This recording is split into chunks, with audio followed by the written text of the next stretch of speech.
Isaias, do you think in 13 minutes, you think you can cover the Action1 tool that you had found? Yeah, it's pretty simple. It's very interesting, actually. Yeah, yeah.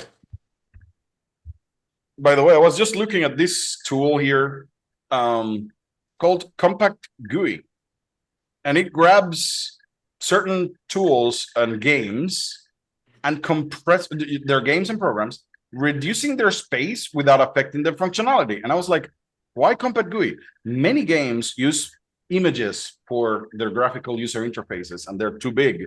So what you do is that then you compact them, right? The images, they still look good, but they're smaller. It's just like the video, what we do with the Yeah, video encoder, right? And I yeah. was looking at the version, yeah, 4.0.0 beta 6.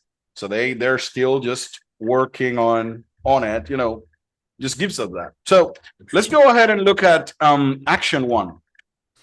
So what is this for and what does it do? So we are managing a group of, let's say, 15 to 20 computers, and we're using them to test stuff, right? So we have a software that we want to test in real life computers.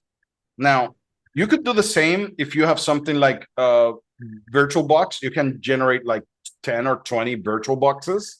And now you need to install something in the 20 machines. You can generate one and then clone it. Great. But now that you cloned it, now you did a change. You have to do the change on the 20 of them. How the hell do you do that? Well, that's where Action1 comes in. This is a type of software called RMMs, which are remote management software, is what they are called, and remote patching software as well. And what happens here is once you log in, let me just get here.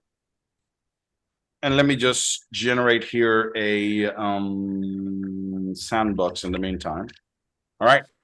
So I have a list of all my endpoints that are already connected.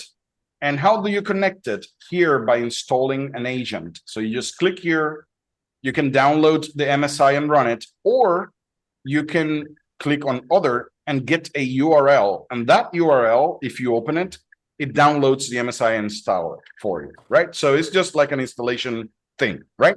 So once it installs, one of the first things, be careful with this type of software. It has full control of the system, which means, if you are not, if you don't want to trust it, don't do it. I wouldn't. I need it because I wanted to, and those computers are for testing, so no problem. I wouldn't really do this if you are not sure of it, all right? Because one of the things that it does is that it scans your computer, which software is installed, so you can get a list of all the software installed in all computers, not just one. It also checks for the versioning of them, what version this software has, and if there is a new update or not, especially for the Windows functions. So if you go here, you will see that it tells me, oh, this computer has 14 critical vulnerabilities. What does that mean? When I click on it, when Windows releases or when the security teams release these CVE advisories, they give it a score of how risky they are. And in this case, this computer does not have the update that patches that thing. They do have the software. They have the software that has the problem, but they don't have the patch to that problem. Does that make sense? So it keeps track of all of that. But mainly, the biggest, cool thing about it is that I could select some software. Let's say one of the software that I am using, that we're testing, and I can select it and install it in many computers all at once. I just say, let's go ahead and deploy software into these 11 computers. And I just select the software that I'm going to send, and it just goes ahead and installs it. Now, how it does that is the agent here schedules the task to run, and you can create a how your software is installed. So in this case, for me, for Live Automation Panel, which is one of the software that we're testing, I just tell it which version it is, and I give it in the installation prompt here certain switches, because I don't want the dialog to pop up. I don't want to go computer by computer and having to click OK on everything. So I gave it switches to be a silent installation for my software.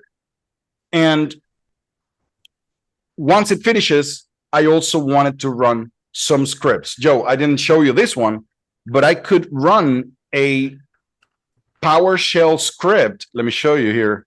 I can run a PowerShell script before installing and another PowerShell script after installing. So one of the things that I do is that I rename the executables to something else, because if they're running and you try to install, they will not install, right? So with our trick of renaming the executable to something else, what I say is grab the AutoPanel.exe and rename it to AutoPanel old, right?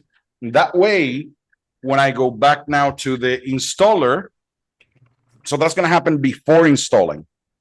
Then it executes the installation. It's not going to fail because even if the tool is running, it's not going to fail because I renamed it. After it finishes, then I do a version validation. So it goes here and it gets the AutoPanel and grabs the version information and compares it equals to whatever I'm expecting. If that is true, it's going to say true. So let's look at it in action. So I'm going to install the agent in in the thing that I just got. I'm going to copy this, open the URL here, and you will see it just downloads the installer. Not only that, it downloads the installer and connects to mine because it has kind of like an ID for the organization, right? So for that organization, when I run it, it just installs it and automatically connects to my dashboard here. Let's see if it doesn't take too long. Hopefully it just goes very quickly. Still have like 5 minutes. I probably will be able to kind of like show you how it looks. And not only I can install multiple software at a time, I can install multiple software at a time in multiple computers. So for people who are testing, right? And I need now my 20 computers, 20 computers that I have. I just made an update in my software. I need to test it. Let's update them all. I don't have to go computer by computer to update each individual one. And even though we do have an update function, I have to click download. So the dialog shows up, hey, there's a new update, but I have to click OK. Yeah, there are 20 of them. People are not working right now, so there's nobody in the computer to click on them. Who does that? I cannot go because that's in another country, basically, right now for me. So this software actually helps me just selecting them and say, and hopefully this finishes up. Come on. I don't know what's going on. I can just select the computers that I want to install the software on and say, go ahead and install it. And it will tell me the process. It says, yes, it is installing. And once it finishes, it tells me it was installed correctly because I check on my version. And that's it. I just select, click and go. The setup was easy for me. Like I spent about, I don't know, 30 minutes to an hour installing in all the computers. Once I did it, I just had to understand the software a little bit. And once I understood it, like it's a piece of cake. Let me see if I could do it. Oh, well, you know what? Let me do it on mine. So I think I have my computer here. Let me see. Personal. Yeah, my computer is here. So let's say I want to install Live Automation Panel. So let me look at my desktop real quick. One of the things is that you will notice that in this list, there is no icons for one of the softwares that I'm going to install right now. So what I'm going to do is I'm going to select this endpoint. I'm going to say deploy software. I'm going to put here what is the software, my custom software. I had to create those on down here on software repository. I had to create these two guys. So I'm going to choose them both, Live Automation Panel and Live Specialties. Then I will say next step. this tells me which endpoints I'm going to install in. I can add as many endpoints as I want, or just put one, doesn't matter. And then when I want to run this, I'm going to schedule this and I'm going to just run it right now.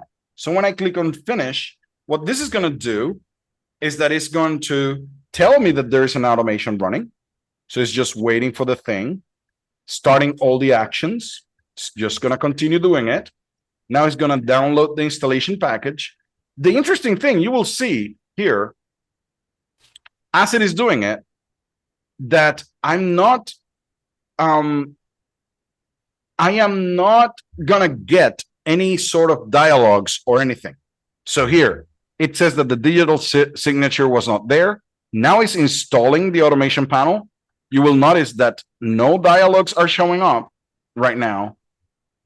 And when it finishes, so it says that it was successful, the installation. You will see in a second here what happens. So it's going to finish. What is that? What is the other part? Okay, installing. Oh, there it is. Here's the live automation panel who was just installed. I'm just waiting for this to finish. And then it is going to install the next one, which is going to be the other software, which is the specialties. So notice that I didn't get any dialogues. Now, that's the reason why I'm telling you, you should be careful with this software. I know more or less why it is useful for me. I know why I have it in my computer, because I need to test some things. But it is things can happen, like things can happen without you not knowing that they happened. So just be very careful and mindful about this particular software. Again, this is for testing purposes, for stuff like that. They have 200 endpoints that are always free for you. That's a lot of endpoints, all right? So for what I'm going to be using it for, we just have like 20 computers. After that, they do have some pricing, but they say that 200 endpoints are always free, and actually no feature limits. It's not like, oh, you have 200 endpoints, but if you want to do this thing, you have to buy it. That's not how it works. I have been using everything for it, and it works just totally fine for me. All right. Oh, the installation, the agent setup just finished here. The installation of the agent is like this. You just click install, and that's it. 4 or 5 clicks max. And once it's done, it will show up in your endpoints there. Let me look at the desktop here. Let me see if they show up now. Oh, I don't see the desktop icons. That's interesting. You see, that's the reason why we test these things, because it seems to be that the version that I have is not adding the desktop icons. But I do see that the software was installed. I have the live automation panel and the live specialties. Both of them are there. So I know that they are actually, let me confirm something here. Maybe if I view display the icons. Ah, there they are. So here are the 2 icons that I was looking for. It's just that they're not on my personal desktop. That's why they're not showing up. But the icons are getting added. So interestingly enough, as you can see, the tool is really useful for managing multiple computers at the same time, especially if you're a tester or managing, if you have many computers and you want to know which software is old and has software security advisories that affect them. This is also a very good way to kind of like have a very quick overview of how many endpoints you have, how many software are installed, and how many vulnerabilities you can find.